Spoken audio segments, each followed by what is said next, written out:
Okay, wonderful. Hello, everyone. I am excited to do one of my first interrupter expert video conversations. With tariffs dominating the headlines, I invited Heather Hurlburt to talk to us a little bit about understanding and putting the trade wars and Trump's tariffs into perspective. Heather is the Associate Fellow for the U.S. and the Americas program at Chatham House. Most recently, she was also the Chief of Staff to the U.S. Trade Representative Katherine Tai under the Biden administration. On a personal important point, she and I met during the Clinton administration when we worked for Secretary Albright and has been a longtime friend. So welcome, Heather. Almira, it's really great to be one of your early guinea pigs here, and always great to spend time with you in reality or virtual. Great. So let's dive into it. Obviously, we have anticipated Trump's trade wars. He's talked about tariffs. When he came into office in 2017, he leveled tariffs on China. Last weekend, he threatened to level tariffs on Canada and Mexico. That didn't come through. Can you maybe just kind of give us an overview and kind of situate us on kind of what is happening here? Sure. So Trump, all the way going back to his first term, succeeded in weaponizing tariffs, which frankly were an element of U.S. economic policy that had fallen out of fashion, and nobody other than trade nerds had thought very much about for decades. Apologies to the trade nerds, we love them. And Trump has now, in his second term, sort of created this worldview where he sees tariffs, which a reminder is a form of tax that companies that are importing goods into the United States pay, and they're collected at the border. But then obviously that means the goods that come in are more expensive. So who's paying the tariff ultimately is potentially the US consumer, right? So when we say tariff, that's what we're talking about. And so Trump sees three ways of using them. Number one, and maybe the one that's the biggest here, we're really taken away from almost a century of practice. He sees this as potentially a way to raise large amounts of money for the Treasury. And when his plans to cut taxes get stopped by the desire to shrink the size of the federal deficit, Trump says, oh, that's okay. I'm going to balance the budget with tariffs. So that's goal number one, is to actually make money. Goal number two is to frankly have a pressure point. So if Trump doesn't like what you're doing on security policy, or he wants you to take immigrants that he wants to expel, or he wants to open up a different front in dealing with fentanyl, then he can threaten tariffs on another economy as just a bargaining chip to get something that maybe isn't even economic in nature. And then the third way that Trump says he wants to use tariffs, and this is more consistent with, frankly, what President Biden did as well, is to make imports more expensive and thus try to create some space for domestic industry to grow and create new jobs and new industries, particularly in the manufacturing space. So any given tariff is trying to do one, two, or all three of those things. And in addition to, there are now 10% tariffs on some of the Chinese economy. There are suspended 25% tariffs on Mexico and Canada. And there is a threat dangling out there that the EU, possibly the UK, possibly Japan are next. So it's always possible that between the time that we record this and the time that it goes live, we have new announcements to talk about. But that's kind of the very basics of where we are right now. So picking up on the point that you made, Trump comes in 2017, he levels tariffs on China. President Biden does not necessarily roll those back. And we've moved into an era where we've gone from free trade, which was all the rage throughout kind of our childhood and throughout the Cold War and much of the 20th century. And we land in a place where we now want to pull out of trade agreements or renegotiate them and move into protectionism. Can you talk about how we got there? was not all that free through the Cold War. For example, thing that's very different from contemporary situation is we had very little trade with the Soviet bloc. And many countries had kept up much higher tariff barriers with many other countries. The real moment that free trade explodes is at the end of the Cold War, at the moment that you and I were incredibly young colleagues at the State Department, where there's this burst of optimism that free markets linked with democratic governance can usher in a global era of peace and prosperity.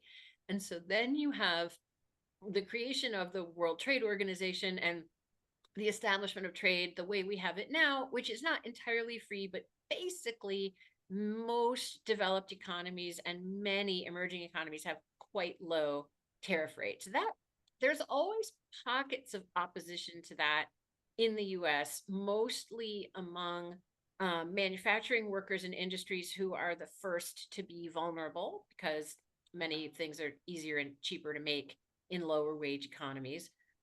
Also, always opposition from folks who are concerned about labor rights, environmental rights, and some of the exploitative ways that manufacturing is conducted overseas. That opposition, frankly, bumps along as an interesting undercurrent of US politics until Donald Trump comes along and figures out how to weaponize it in 2016. And it's perceived as one of the grievances that fuels his run into office. And so part of the reason that the Biden administration, although the Biden administration rolls back, finds ways of modifying and taking off the tariffs that Trump had established on our allies, by the way, but leaves the tariffs on China, couples them, though, with industrial investments, because one of the things economists tell us is if you just tariff imports, you make everything more expensive, but you aren't necessarily making your own industries any better. So if tariffs are going to work to build jobs and industries domestically, you have to twin them with some kind of supports for industry and workers at home. And Biden actually does this through the Inflation Reductions Act, the Chips and Science Act. And so a lot of money does flow into building and improving US factories and training workers. So that's Biden's approach. Trump comes along and says, okay, well, we don't like the IRA and the CHIPS Act. We're going to stop. And as of the moment that we're taping this, apparently, by the way, government payments are still interrupted to those investments, which is an interesting thing. But we're gonna go back to the tariff route, or we're gonna do the even more tariffs route. So that's kind of the sort of 2-minute version of how we got here. I've heard you talk previously also about this, Biden making investments in industries. And you emphasizing the point that trade policy should really also go hand in hand with economic policy. And I think the point that you just made really kind of reflected Biden wanting to continue American innovation. Can you talk a little bit about how that has shifted and changed under Donald Trump? Yeah, thank you for remembering my talking points better than I remember them. That is what a good friend is for. So, trade policy is fun and also crazy because it sits right at the intersection of domestic economic policy and foreign policy. And so, as I said, it doesn't work to just use trade tools to build up your domestic economy. You also have to use domestic economic tools, but we're also very used in the American government to being able to use trade policy as a foreign policy tool. So to give other countries access to our markets in as a reward for or an inducement to ally with us on security issues or other foreign policy issues.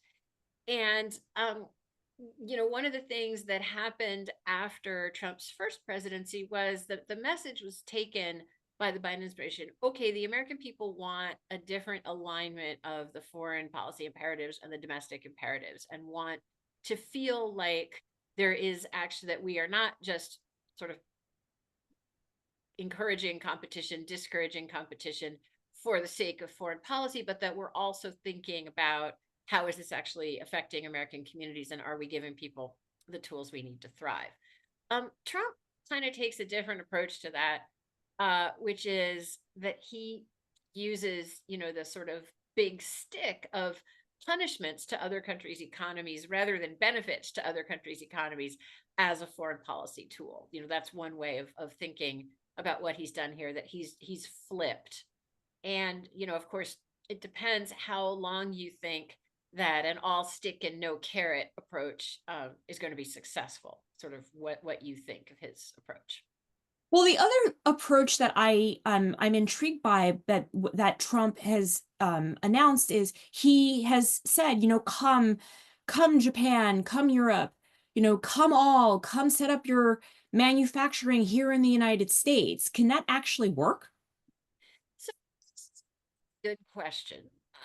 And for some things, it can absolutely work. And we know it can absolutely work because it's already happened, right? And this first starts when actually there was a fight in the 70s over Japanese car imports. And Japanese companies concluded that the right way to deal with that, or one way to deal with that, was to set up factories in the United States to sell to the American market. And that has worked out quite well for them.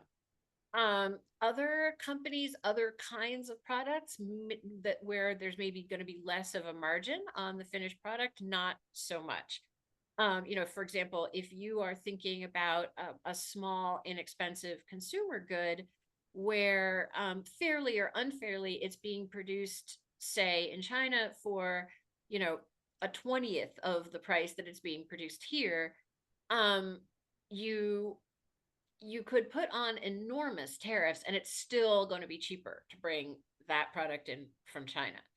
Then the other thing that's happening is, even as Trump is saying, very much as you said, we want every factory to open here, Congress, Republicans, and also some Democrats are saying, actually, if you're China, we don't want your money here. And so you have one hand of the US government saying it wants to make it easier for foreigners to invest in manufacturing here, and another hand saying, well, for some foreigners, we want to make it harder to invest in manufacturing here. And so that is both, that's going to discourage some companies outright. And other countries are going to look at this and say, hey, this looks unstable. And we don't want to produce anywhere that seems unstable. And who's to say, this is where Trump's kind of madman theory of government, where he thinks it's a plus that he keeps everyone off balance, but businesses making investment decisions really do not like being kept off balance. So there will be some moves of factories to the US, but in a chaotic business environment, there's going to be less of that than one might wish. And I think there's also the question of labor because, well, labor and supply chain. So I think there's one element of a lot of the reason that a lot of manufacturing moved offshore of the United States in the first place because it was just cheaper to produce things either in China or elsewhere. And then you have a global supply chain where things are produced in different parts of the world. How does that factor into what Donald Trump is proposing? So this is going to backfire badly, particularly in the case of the US, Canada, and Mexico, because we have a really integrated economy. So you can imagine, say, if you're putting a car together and the final assembly of the car, where all the pieces are bolted together, is in the United States. But maybe the engines are assembled in Mexico, and maybe say the doors and windows are assembled in Canada, or vice versa. So, but then you could have the motors for the windows maybe are built in the United States, but maybe they use some components from Mexico. So now you're taking a little tiny component from Mexico, it comes into the US to be put into a motor, it goes up to Canada to be put into a door, and then it comes back in the US to be built into a car. Now, if every time you cross a border, you whack a 25% tariff on that thing, then you have increased the cost of a car built in the United States really dramatically, which of course was not your intention. And those kinds of supply chains are very much the norm and not the exception now. So it's very challenging to sort out both, and frankly, many companies have been very slow to identify and take responsibility for where parts of their supply chain come from. So the idea that you can tariff in a clean way that doesn't affect the supply chain as a whole is very difficult. So I want to end our conversation with a question about Canada and Mexico. Donald Trump renegotiated NAFTA, which Bill Clinton during our time had crafted back in the 1990s, and Donald Trump renegotiated it. Um, why isn't he honoring that particular deal that he himself negotiated? So Donald Trump is an immensely transactional guy. And his administration is built around the idea of personalist power. So the power of individuals, the power and charisma of a strong man, rather than the power and predictability of rules and norms. So Trump is actively uninterested in or hostile to um, kind of classic trade treaties and norms. So everything from the World Trade Organization, which in theory almost all global trade works on, whether it's a trade treaty that he negotiated, that is one more tool for him to work against in a personalist fashion. And so that sets up a big clash with so much China, which I think to a certain extent is also quite comfortable or at least used to personalist rule and sort of knows how to deal with it. But our European allies in the European Union, which likes to say that regulation is its superpower, and so you're increasingly looking at two entirely different philosophies. And I can hear the commenters saying that the U.S. over multiple administrations has chipped away at some of the facets of a rules-based trading regime, and that's absolutely true. But this is another big step, and really sets us up. We're going to over the next months and years, which is a hard time horizon to think about right now. But we're really going to be asking ourselves the question: do we want a set of standardized global rules for trade, or do we not? Well, I think on that note, I would love to invite you back and have another discussion about where the trade rules will go, because I have a feeling that this is going to be an ongoing conversation. Thank you so much, Heather, for joining me. It's great to be with you.